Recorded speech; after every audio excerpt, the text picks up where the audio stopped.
中都有呢一種紅梨花呢吓。我見到紅梨花，就記起當年情景，依稀還在咯。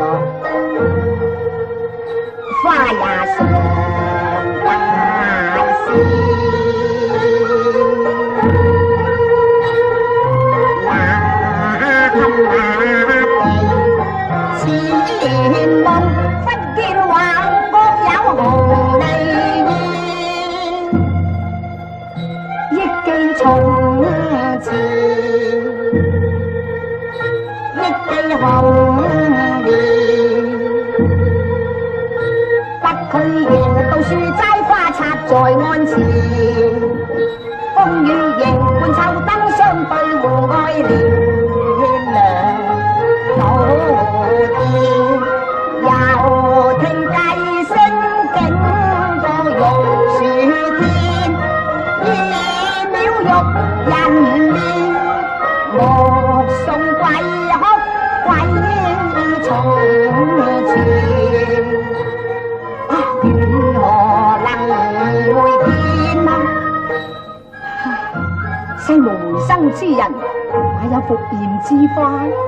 到底呢處係平章府，抑或係地獄門呢吓？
令我心驚，無法膽戰。